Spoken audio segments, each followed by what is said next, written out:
wonderful video and so nice to see the voices from the ground.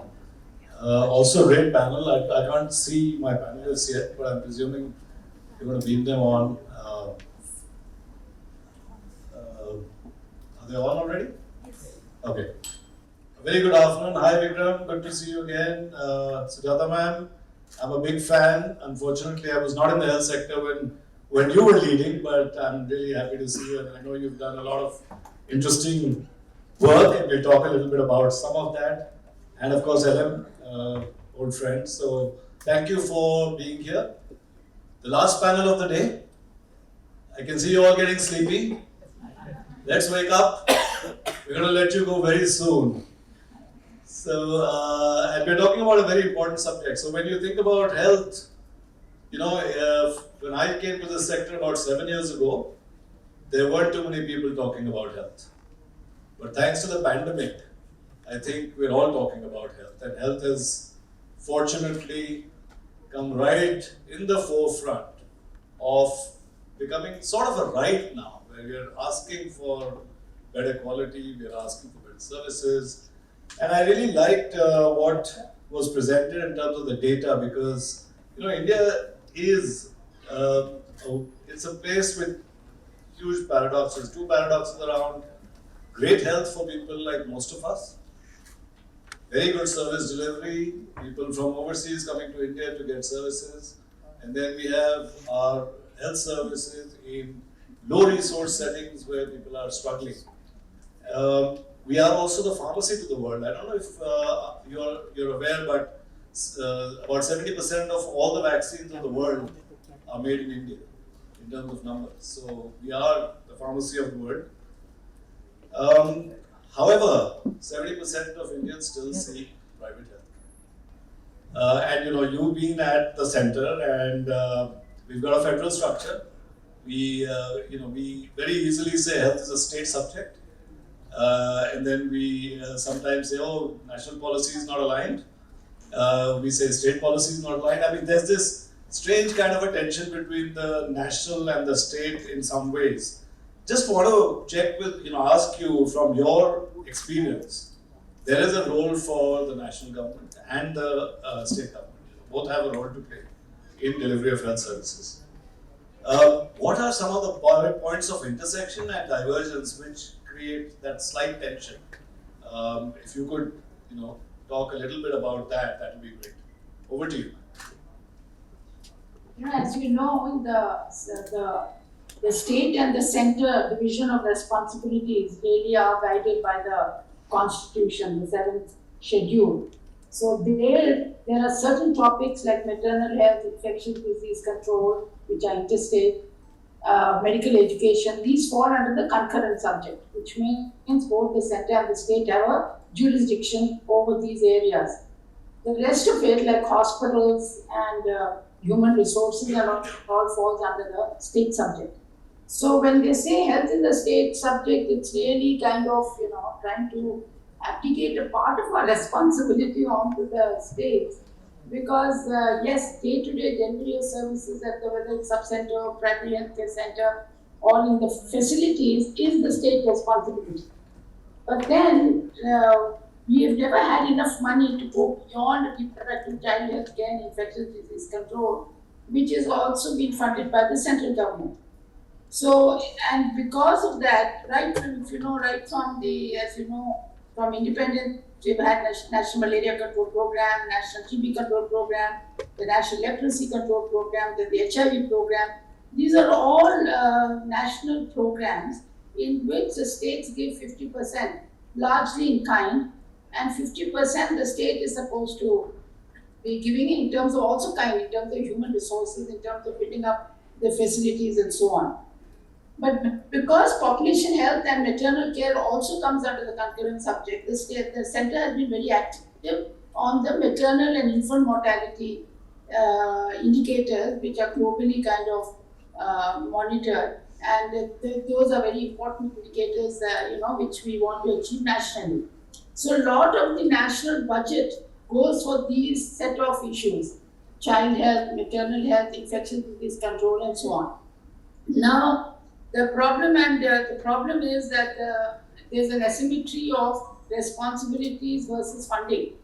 And as you know, the center is always richer in resources. I mean, that is the design of the constitution, because they didn't want the states to be so powerful that it could break up the country. So to keep the country united and have a market, I mean, the central government was deliberately given more money, but several responsibilities like education, health, and so on went to the states. So when the states try to implement these, they don't have the resources and they become dependent on the center for transfers. And that has been a dicey affair. Now, what happens over here is when you give the money to anyone, then you're accountable for the utilization and spending. So when the central government gives money for an ASHA or salary or a grant to a pregnant woman to go for institution deputy or anything, then the central government takes a responsibility and it is held accountable by the parliament to say, has it been used properly or has been misused? So you get into the micro, I mean, without your wanting to, you get into micromanagement, and that is a very big irritant to the state governments. And then the priority setting, the micromanagement, and so on, so much so that the National Rural Health Mission at one point had something like 2,000 budget lines. Now you cannot be so prescriptive that the state government cannot even decide what the size of a toilet should be. You specify, you have norms for everything. So when you have norms and you insist the state should meet up those norms, often enough it's not possible. If you see the IHPS standards that they've now come up with recently, that's the Indian public health standards, they are very, very ambitious and it requires a huge amount of capital expenditure from the states to be able to come up with those kind of facilities as per those norms. So this tension goes on that you are setting norms and you're setting standards and you're evaluating us and you're setting priorities for us which may not necessarily be to our requirement.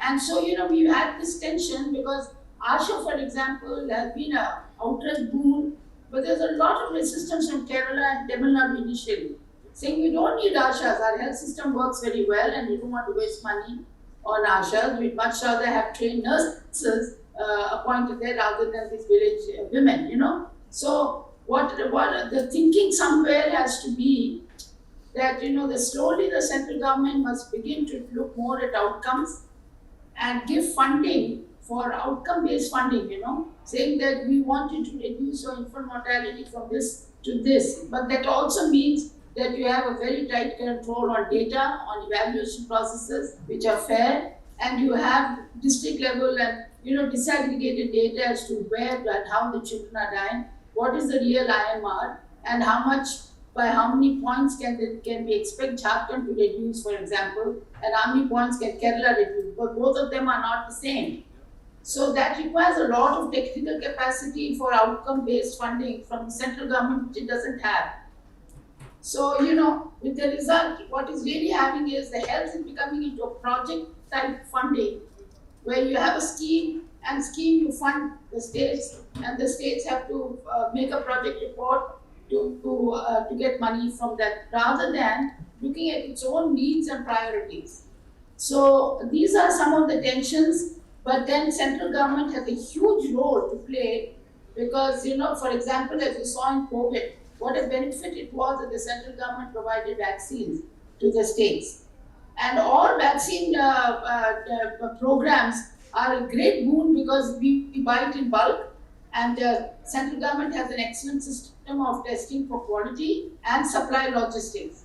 So with the result, the vaccines are bought at a very, very cheap rate, which the states will never be able to procure if each state went around the market, the global markets, procuring those vaccines. So there are advantages in terms of central government as long as it can focus much more on giving technical guidance, technical help, and providing assistance to the more laggard states. I don't like the word laggard. I don't know if you can think of a better word this afternoon. But aspirational. Aspirational seems to be doing the rounds. Slow performing states, let's say, or the states which have a lot of historical baggage, that the central government should go all out in giving them out of proportion, disproportionate amount of funding and technical support. Kerala and Tamil Nadu don't really need the central government, but Bihar and Jharkhand and Chhattisgarh definitely do. So, because see, after all, in the British presidency area, there was a lot of build-up of the health systems, whereas in these other states, there was not that kind of resources and the health systems have not been developed very well. So there are some historical disadvantages also, which need to be overcome by central government being more proactive. So there has to be some kind of an equalization somewhere, where states are all brought up to a basic minimum, and then each state does what they can. There is also a huge, last point, an epidemiological divide. The northern states have 60% communicable diseases, 40% non-communicable, it's just direct or worse in the southern states. So you can't have privatization fixed for national level. It'll have to be state-wise and region-wise, because NCDs are really a big problem in the southern states, whereas in the northern states, of course, you will always find a diabetic in Bihar, but there are also the maternal mortality and infant mortality, diarrhea deaths, JE, I mean, just see how many children are still dying of JE, and so on and so forth. Those kind of issues, basic issues of healthcare and primary healthcare are big problems in the northern states. So the funding also has to match along with go along with the variance in disease burden among the regions and provide support. So these are the expectations and the challenges between center-state relations, but it's all about money, finally. Thank you. That's very useful, ma'am, because you are from the inside, or you come from the inside. And as you were speaking, I was also thinking we are at the India rural colloquy, and rural people would be even worse hit, because while the state and the center play this dance, I guess a lot of stuff would probably not reach the hinterland, and that's an issue. And I remember when during COVID there was this short 2-3 month period where we said, okay, all states can go and buy vaccines in the global market. You remember that 2-3 month of panic where we didn't know what. The mess was because of the contradiction. You see, they could not have bought any vaccines outside, because those vaccines had not been approved for sale within India by the DCGI. And the DCGI comes under the central government control. So these contradictions were not resolved, but a policy was made to say, go to the market and buy. Well, So there was some kind of. I think I'm happy that good sense prevailed and it quickly turned around, because we were seeing a lot of panic at that point, especially in India. LM, let me come to you. You do a lot of work in the whole private sector space, and we've seen that there is a role for private sector. Also, the financing of health per se. We are somewhere spending between, ma'am, would I be right to say about 2% now of GDP? 1.5 to the GDP. 1.15 is the 1.35. 1.35%. So we need probably some more funding, and I know you've been doing a lot of thinking around private sector, how the private sector could contribute, how you could blend finance. 70% or 60% of people are still going to private sector. So any thoughts around that? How could the private sector play a part? How could we do better? And think of rural India. That's what we're here for. Thanks, Neeraj, and I'm delighted to firstly see the report, finding not very surprising, and to be on a panel with solvers, Dr. Rao, Vikram, you were here. I think when I heard this presentation, and I think the theme was really people-centric. And when I was looking at the data which came out, it became pretty clear that the people are really seeking quality. That's why probably you have higher southern states looking at more access and usage of primary healthcare systems there. They're looking at affordability. There is such a huge burden, whether it's the cost of pharmacy, the diagnostics, and access, right? Whether it's diagnostic. So I would say really that comes to my mind. That's a central theme from a people's perspective. So a private or a public provider of that good is largely centered around this, that are you giving access to quality, affordable healthcare? And two, three things, and I was hearing Dr. Rao's statement, and it was like music to my ears. She said that it's all about financing. And having a background, spent most of my life in the private sector and financing. I think, we're sitting in India at a very, if I can say, look at the journey, 75 years of independence, at a time where we have the necessary tools to whether look at rural India or urban India, to unleash a social development of a kind which is very unique to the world. And I say it because of the fact that today, it's known well that our private sector, the entrepreneurship in this country is huge. You have innovations which have come from India, low cost, frugal innovation. You have a government which is promoting Made in India and the Startup India, and all these forces are coming together. So when I look at the private sector, I see that there is a desire for them to solve a social problem using the innovation, the private sector, the capability on a model which is sustainable and scalable. To be sustainable, it needs to make money and it needs to be also having a purpose, which is largely a social purpose. So, when I started looking at in my earlier role at USAID, when we were looking at seeing how can we unleash this, the force of the private sector to solve problems, through whether digital health or diagnostics, any form of that particular, the chain, the continuum of healthcare, it became pretty clear that the private sector will not take unnecessarily high risks which they cannot really get the reward for. So there's a huge, if I can say, divide between the risk and reward. So how do you balance that? And I think that's really where this partnership of the government and private sector can come together, where you shift the needle of risk and reward, whereby the private sector is able to take higher amount of risk to go and serve in markets which they normally would never have. For example, a patient or a person in a rural area, just the access to that market, investing in the public sector became very difficult. So what we had ended up doing was to shift the needle of risk reward, whereby the government, there was and lending of the capital. So you really looked at three forms of capital there: the debt, the equity, and the grant. Grant being the highest form of risk capital.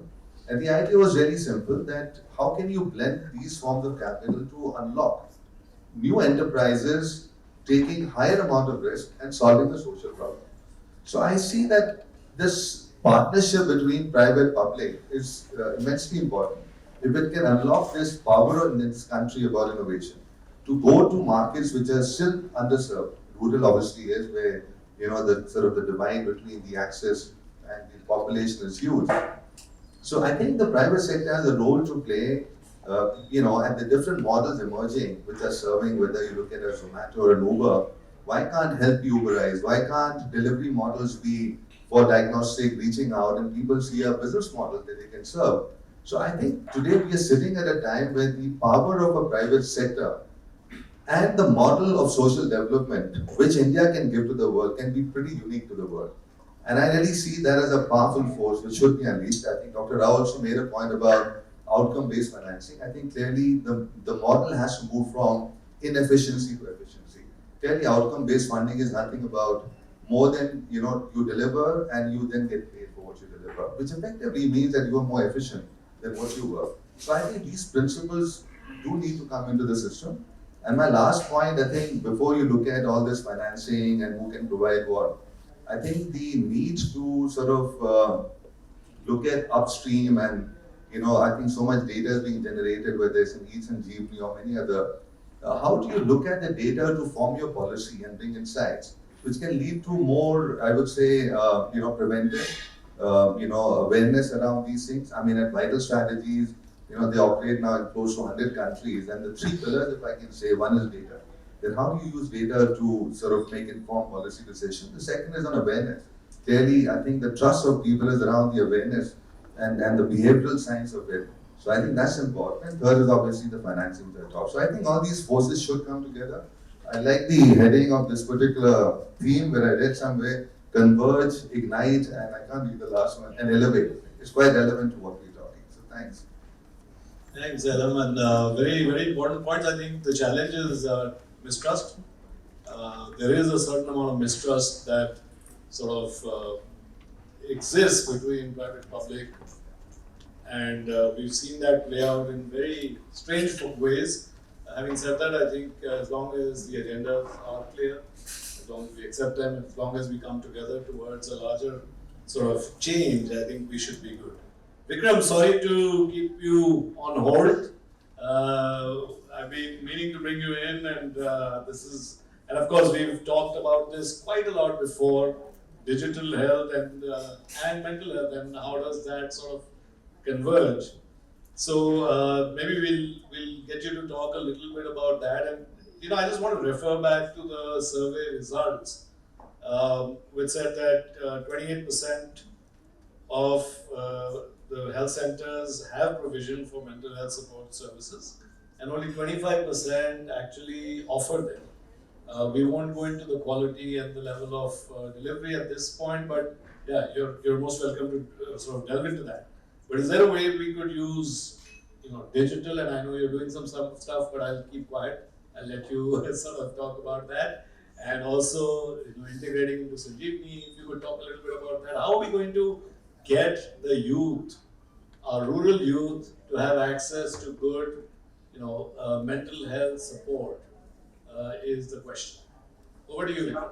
Thanks a lot, Neeraj. And I just want to say a few words about the survey itself, if I may, before I dive into your question.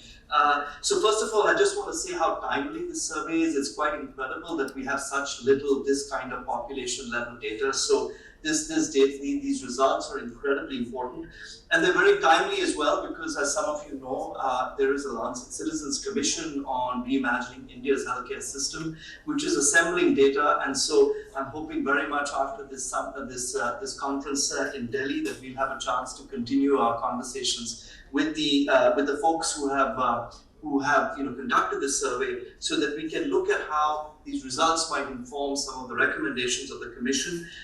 Importantly, this survey also is aligned very closely, in fact, with the Lancet Commission's own citizen survey, which has just been completed and whose findings are still being analyzed, but these results will be very important for us to compare with. It's a very large survey on a much larger scale of 50,000 people. Nevertheless, a lot of the concerns and questions actually overlap a lot. I wanted to just say a few things that I've already noticed are really quite important observations that are similar in the two surveys, which I think tells you a lot about the validity of these findings. First of all, the preponderance or preference to use the public sector will come as a surprise, actually, for many people. I think a lot of people think that India has become completely privatized. This is actually completely belied by not only this survey, but also the 50,000 person citizen survey, which suggests that 2/3 of Indians in both rural and urban sectors are choosing to go to the public sector. There are, of course, a lot of regional differences. The rates are much lower in places like UP, where the public sector is much weaker, and much higher in places like Tamil Nadu, where it's stronger. But nevertheless, this is a big change from 2000. And, Ma'am Sujata can speak to this, and I think it really speaks, in my mind, to some very important hard impact data on the investments that governments have made, starting with the NRHM. So, one has to stop back and, say, this is a real signal, a big signal, that people are shifting their health-seeking behavior back to the public sector, which I think is a very positive thing. Secondly, I think it's we can say that the use of telemedicine is very low, but it was 0% just 5 years ago. So to go from 0% to whatever 10% is a remarkable shift. And a lot of the reasons why it may not be being used more is because of infrastructure, like digital infrastructure. But it shows that there is a demand for telemedicine. It shows that there's a utilization of telemedicine, and that there's a huge potential to harness telemedicine going forward. I guess one negative finding, which I can't fully understand or explain, is why the Ayushman Bharat insurance coverage is so much lower in the very regions where the need is even greater. I can't figure that out. Maybe some of the researchers and maybe Sujata might have some observations. I would have thought it would be the reverse, that there would be far greater levels of coverage of people utilizing Ayushman Bharat insurance in UP, for example, because the levels of poverty there are clearly much higher than in Tamil Nadu. But somehow your results show the opposite, and it could very well be that this has to do with the effectiveness of the state systems to make sure that these state level, government level, financial risk protection instruments are just more accessible in southern India, even though the need, ironically, is a lot greater in parts of central and north India. But I'd love to hear more on from others who may have a much more coherent answer to that. I want to just turn to also the very fascinating results on traditional medicine. I have to admit, I was surprised by those findings as well. There's no question that in the citizen survey, we've also seen some fairly high use of traditional medicine. But I was interested and intrigued about how traditional medicine was defined in that survey. Because, for example, did it include Ayush, or did it only refer to the sort of chola chap doctors, the folk healers, etc.? The traditional medicine is a big basket. And so it'll be really important for the survey organizers to be a little bit more specific about the questions that were asked in the survey. But I wanted to alert all the participants that there is a major summit on traditional medicine happening in exactly 2 weeks from now. And I hope very much that these findings are filtered into that summit because I think they are very, very relevant to how many people in India are currently using traditional medicine and it will certainly inform those discussions. I was also surprised that the use was higher in southern India, where actually there is better primary health care and government services. It was 0% in central India, which I found surprising. So I'm really thinking that there might be some issues around the way the question was asked and interpreted that needs unpacking. I did think that particular finding seemed not entirely aligned with what one would have expected. So turning finally to your question about mental health. Honestly, I was surprised that 28% of primary health centers had mental health services. That certainly does not align with my own visits to hundreds of primary health centers in India. So again, I'm a little curious what question was asked. And I think before, this is a great opportunity for us to also interrogate these findings in a kind of a much more, closed event where we can ask questions about this. But I think the key will always be what was the actual question in Hindi or Tamil or what was asked to people will be very important to understand how this question might have been interpreted. But I don't think 28% of India's primary health centers have mental health services. I just don't think that's just not true.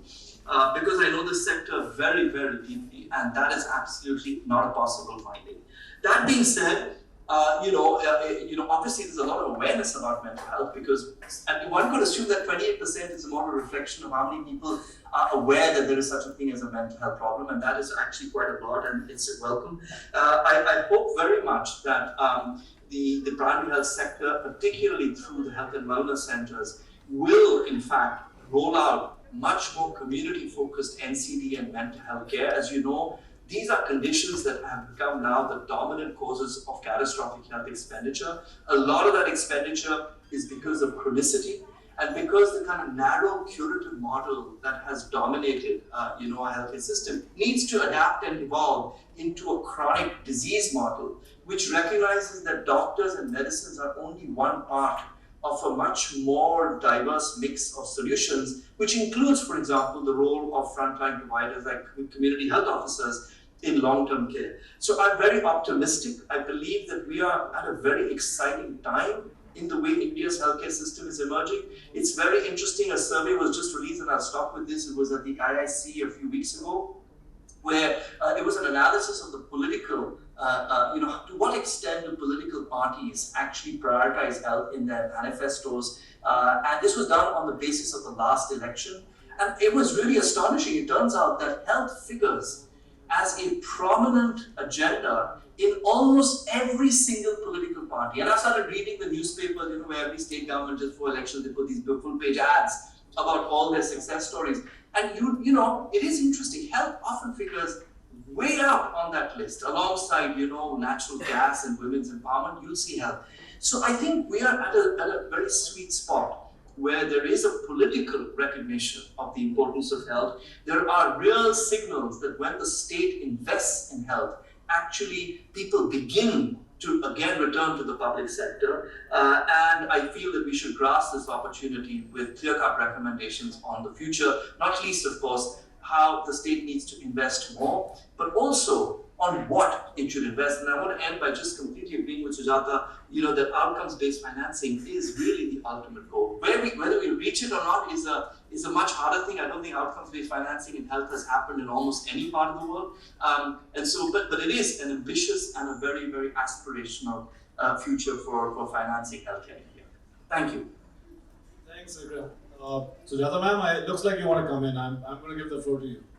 Go ahead. Do you want to respond or react to Vikram?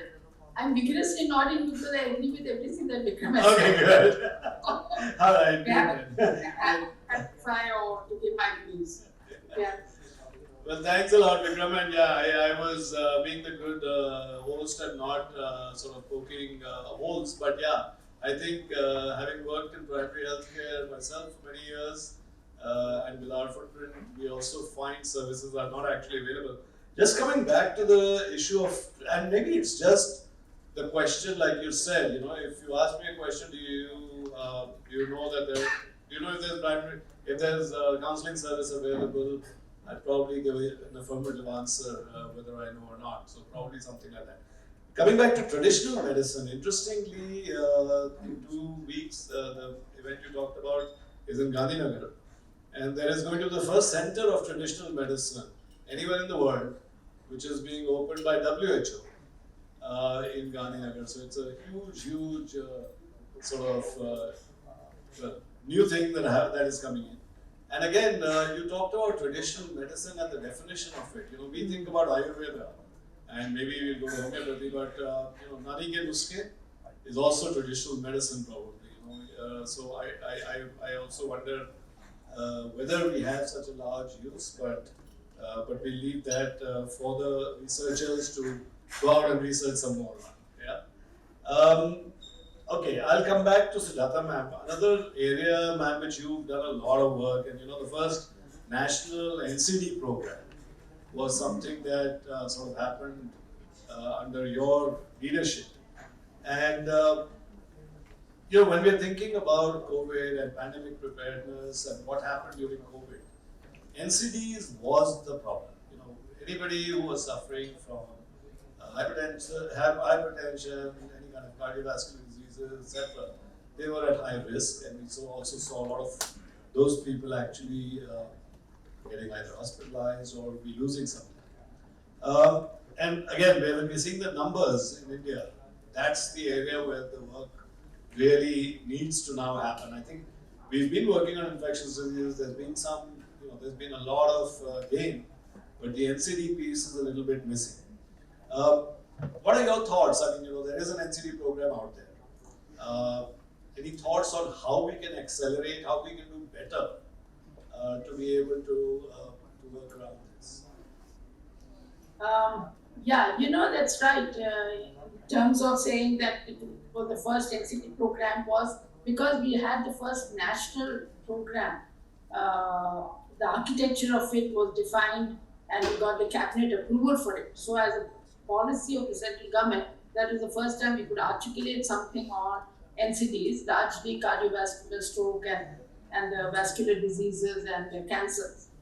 But at that time, and since then, we did, I remember when I drafted the cabinet law, provided for assistance for strengthening the primary healthcare centers that's located at 30,000 population, and the community health centers located at the block levels, with services of a counselor who would handle counseling for diabetic patients and for those kind of services, and also a physiotherapist who would be able to reach out. Pediatric care was a part of this whole package of NCDs. So these are the other type of personnel that we wanted also to be inducted in these centers.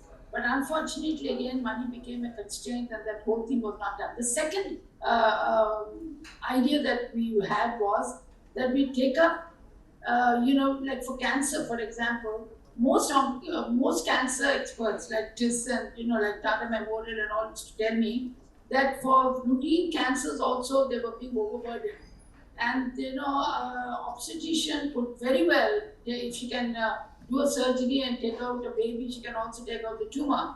So with a little bit of training, she could handle several such cases and so on. So there were some cancers which they identified, they felt could be done at the district level. And we had good laboratories. We could also provide chemotherapy over time. So we identified these district authorities and we wanted them to be adopted by both public and private hospitals of excellence, where the oncology departments could work with these district hospitals, build the capacity, help them build the infrastructure, so that, like what we see in kidney dialysis today, it's wonderful to see how dialysis, by being decentralized, how many millions of lives they've saved. They're literally at the doorstep today. So that kind of decentralization was what was envisaged. But I don't know what happened afterwards, but this linkage with the public and private sector on a partnership mode was not done. And with the result, we've been identifying and doing testing and diagnosing the diabetics and the hypertensive and so on, and the cancer patients, but not really being able to provide an appropriate referral for them for management. That's one thing. The second is that our entire primary healthcare system as such has been designed for episodic cases, like pregnancy is a 9-month thing. After that, the woman is either dead or she's the baby. Similarly, malaria, TB, these are all episodic, time bound. So we are used to, the system is used to handling episodes. But with diabetes and HIV, I found that in HIV when I was DG NACO, these are chronic, lifelong diseases. That means you have to have the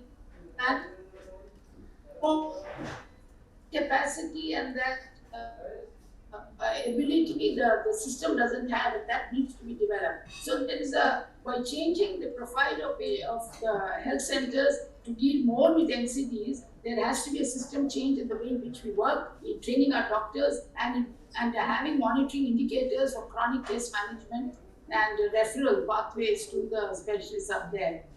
So I think it's a very good program and resources are required, but I'm afraid under NHM, which is the main primary vehicle through which funding is given to the states, hardly 3 to 4% of the budget is allocated for NCDs. That's also because it already is committed to the other programs which get priority attention. No matter what you say, Neeraj, finally it was COVID which did us in, didn't it? Absolutely. One virus. Absolutely. So you can't really say and be snobbish about the infectious diseases that can undo you tomorrow morning once it comes back. Absolutely. So NCDs can wait if you ask me, but infectious disease has to be, the vigilance has to be there 24/7, 356 days. Well, when people ask me how does Government of India prioritize, it's most logical prioritize from mortality. And then you go down to morbidity and so on and so forth. And mortality, which actually can be easily sort of managed. Yeah, but the virus brought you to your knees, no? Yeah, all of us, ma'am. No matter how many 34% of mortality is due to CBD, they don't bring you to your knees. It's unfortunate so many died, but their life continues. But one little COVID finished you all. Right. How much time do we have? I'm sorry, Okay, so I've been told we have 2 minutes. I'm just going to quickly go around and maybe take 3. And if all of you can give me, say in 1 minute, think about the rural population of India. What is that one thing that you think that we should really be focusing on? And maybe I'm going to start from you, Vikram. What is that one thing that you think, if we focus on, we're going to really achieve good results? Over to you. I'm going to actually say 2 things, not one. The first is a very robust, complete, comprehensive primary healthcare system. I believe very strongly there is evidence in those results that we heard that people do want to go to primary care, and the reason they don't go is when primary healthcare is weak, and you can see this in the differences between Tamil Nadu and UP. It's an intra-country natural experiment. We don't have to look abroad. We can see it in India. And I believe that investing in a robust primary healthcare system with adequate competent staff, etc., is probably the single most important thing that rural India needs. And secondly, I think that we need to pay a lot more attention, not just to access, but to quality. I've not heard the word quality at all here, but Neeraj, as you know, that is the real Achilles heel of our healthcare system, is that we have a lot of services, but the question is, are they providing rational, evidence-based quality care? Unfortunately, this is not the rule, and I think what we need to have is much more accountability to ensure that poor people, all Indians, are getting the care that we know they deserve. Fantastic. No, thanks a lot, Vikram. The good thing is you're online, but the organizer is going to drag me off the stage, so I have to be careful. Ma'am, I'm going to come to you last because I'm sure you'll come up with something interesting and different. But Ellen, one thing. See, I agree with whatever has been said. I would say that one important thing is community-based awareness through, scientific behavioral change. You talk about NCDs, hypertension, you look at the consumption of salt, sugar. These are things which can actually change NCDs and many. So I think community awareness is one big, and the second, the use of data to do, policies which are more targeted towards outcomes, and so I would say those two things will help. Fantastic. Sujata ma'am, over to you. Last word. Absolutely. Primary care needs a lot more investment, not in buildings or anything, but in primary care, which gives easy access to the whole demographic profile of rural areas. The elderly find it very difficult to go. In Andhra, they have monthly mobile clinics going consisting of a laboratory technician, a nurse, and a doctor to the villages. Immensely popular. It started by Rajshekar Reddy. Immensely popular because once a month all the geriatric, elderly, and everybody gets, their tests done, the results are given, they're given drugs on the spot without having to go anywhere. And I think these are signals that we need to be aware of, that in rural areas, 2 kilometers or 5 kilometers may not mean nothing in an urban area, but in rural areas, middle of the night, believe me, it's a very tough thing because you don't get buses, the roads are not all that great, and it's very difficult to access any facility as such. So I think primary health care, as much as possible, and two is the accountability of our primary healthcare providers. That is totally missing in our design. And unfortunately, I've been involved with all this designing, but primary accountability of the doctors, and I mean in mind, what I have in mind is what we see in UK, where the GP is responsible for the population that he's serving. So, to ensure good health of that population which comes under his control. A similar system needs to be developed. It can be done, and with technology tools and so on, it's quite possible to bring in the accountability factors and knit it in very well. And as I said, a multi-sectoral team needs to be built in. So a lot of investment, a lot of redesigning and thinking through of primary healthcare needs to be brought in a very reform stage, not just go on making more and more of facilities and toilets. That's okay, but there's much more of design factors that are involved. Thank you, ma'am. And since I have the mic, my dream is screening, population level screening for diseases. So let's go to wellness at some point, maybe in the next decade or so. But thank you so much. You've been a wonderful panel, wonderful audience.